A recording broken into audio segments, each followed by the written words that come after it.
যারা শহীদ হয় তোমরা তাদেরকে মৃত মনে করো না, মৃত বলিও না। বাল আহইয়া, আমি আল্লাহ জানাই দিলাম তারা জীবিত। আমাদের নরসিংদী একটা কথা বলে, হাতি বাঁচলেও 1 লাখ, মরলেও 1 লাখ। আপনাদের ফরিদপুরে কথাটা আছে আছে কতটুকুন সত্য মিথ্যা এটা আল্লাহই জানে। তো উদাহরণ দেওয়ার উদ্দেশ্য হলো, আলেমরা বাহিরে থাকলেও তাদের দাম আছে, জেলখানায় গেলেও তাদের দাম আছে, ফাঁসির কাস্টে ঝুলাইলেও তাদের দাম আছে, বিনা হিসেবে তারা আল্লাহর জান্নাতে যাবে। এটা মনে করেন না তারা মুসিবত আছে। তিরমিজি শরীফে স্পষ্ট হাদিস, আল্লাহ রাসূল বলেন যাদেরকে শহীদ করা হয় 6টা পুরস্কার আল্লাহ রাব্বুল আলামিন তাদেরকে দান করে। 6টা পুরস্কার, 2-3টা বলি। আল্লাহর পয়গম্বর বলেন, হে রাসূল আপনি জানিয়ে দেন, কোন মানুষ যদি ইসলাম কায়েম করার জন্য, কোরআনের পক্ষে কথা বলার জন্য, হক কথা বলতে গিয়া যদি রেস্ট হয়ে যায়, সে যদি ফাঁসির কাস্টে ঝুলে, এই লোকটা শহীদ হয়ে যাবে।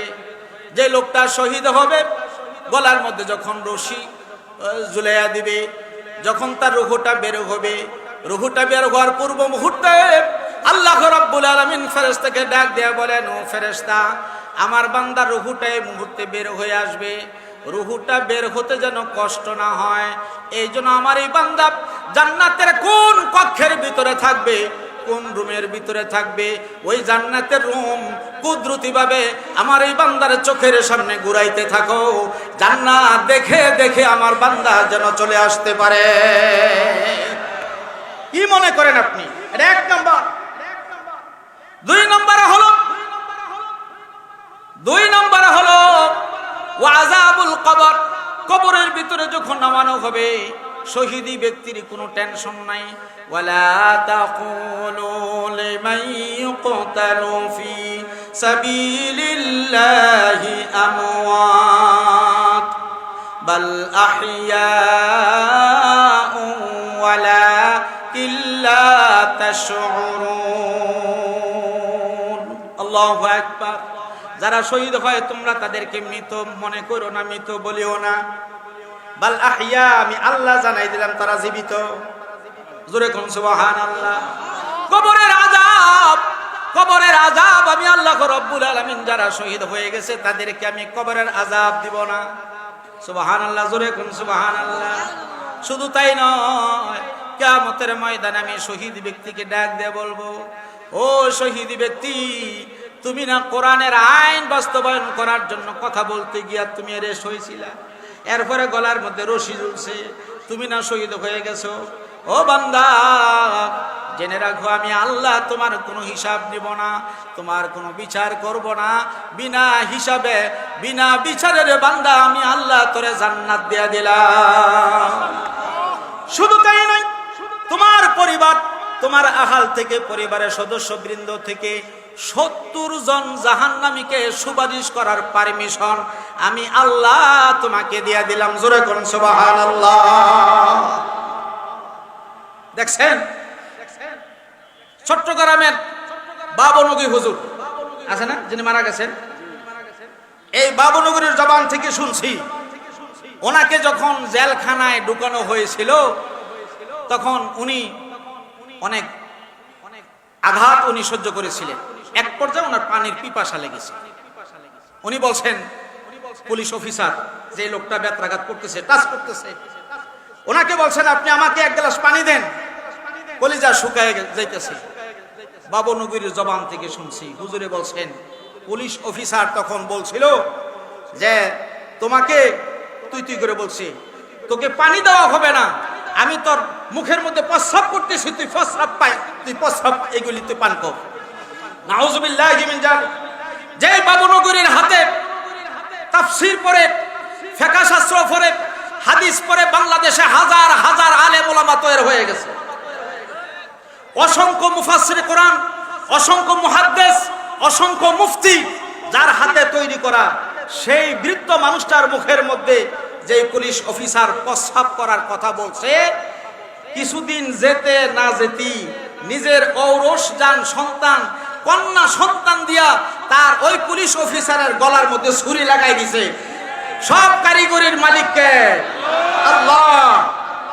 ওই মেয়েটার নাম হলো ঐশী। ঐশী তার মা এবং বাবাকে জবাই করছে ঘুমের ট্যাবলেট খাওয়াইয়া। কারণ কি? মাজলুমের দোয়া আল্লাহর দরবারে করতে দেরি হয়, কবুল হইতে দেরি হয় না। পুলিশ অফিসার মনে করছে এখন তো আমার হাতে ক্ষমতা, আমি প্রস্রাব করলে ওই কি, পানি দিলে ওই কি, তো পানি না দিয়া প্রস্রাব করি। আরে বেটা, উপরে যে আরেকজন আছে, আন্নাল কুওয়াতা লিল্লাহি জামিয়া, সমস্ত ক্ষমতার মালিক যে একজনের হাতে, ওই ওনাকে তুই ভুলে গেছিস? হ্যাঁ, ইন্না বাতশা রাব্বিকা লাশাদীদ।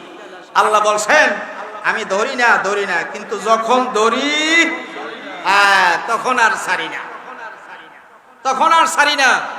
এটা মনে করেন না আপনার পাওয়ার আছে, আপনার পাওয়ার আছে, ক্ষমতা আছে, ক্ষমতার অপব্যবহার আমি করে দেখি না। আপনাকে আল্লাহ পাওয়ার দিয়েছেন, সঠিক রাস্তায় এটা প্রয়োগ করুন। অনর্থক আপনি আলেমদেরকে ধরে জেলখানায় ঢুকাইবেন, আলেমদের দোয়া কশিন কালো আল্লাহ ফিরাইয়া দিবে না। ঠিক কিনা জোরে বলেন? আমার কথার সাথে একমত? বিশ্বনবীর হাদিস, মাজলুমের দোয়া করতে দেরি হয়, কবুল হইতে। খালেদ সাইফুল আইয়ুবের মতন ইখলাসওয়ালা বক্তার জগতে যারা ওয়াজ করেন সবাই আমি চিনি। যারা ইখলাস নিয়ে বয়ান করেন, ইখলাসের সাথে একমাত্র মাওলারে খুশি করার জন্য, তাদের ভিতরে ইখলাসওয়ালাদের ভিতরে একজন হচ্ছেন খালেদ সাইফুল আইয়ুবী হুজুর। ঠিক কিনা জোরে বলেন? যার জীবনে কোনোদিন টাকা চুক্তি করা তো দূরের কথা, ওনার জবান থেকে শুনছি কোনোদিন অ্যাডভান্স 2 টাকাও নেয় নাই, 2 টাকাও নেয় নাই। এই লোকটাকে 4 মাস পর্যন্ত ঘুমাইতে দেয় নাই। হ্যাঁ, নরসিংদী অ্যাক্সিডেন্ট করে ওনার হাত ভেঙেছে 2 বার। কতবার উনি বলছেন আমার হাত করাটা খুলে দেন, আমার কষ্ট হইতেছে, হাত করা খোলে নাই। অসুস্থ অবস্থায় হাসপাতালে গেছেন, হাসপাতালের বেডের মধ্যে শুয়ে রয়েছে, তখনও হাত করা লাগানো আছে। কি অপরাধরা করছে খালেদ সাইফুল আইয়ুবী? যারা বাংলাদেশের কোটি কোটি নয় হাজার হাজার কোটি টাকা লুটপাট করে আপনার সুইজারল্যান্ডে গিয়া সুইস ব্যাংকে জমা করছে, তাদের বিরুদ্ধে কোনো আইন নাই। হ্যাঁ, যারা কোরআনের তাফসীর করে তাদের বিরুদ্ধে যত আইন, ঠিক কিনা করে বলে? আল্লাহ আসেনি? এমনি আল্লাহ আসেনি? আল্লাহ আছে, অপেক্ষায় থাকেন, আল্লাহ ধরব ইনশাআল্লাহ।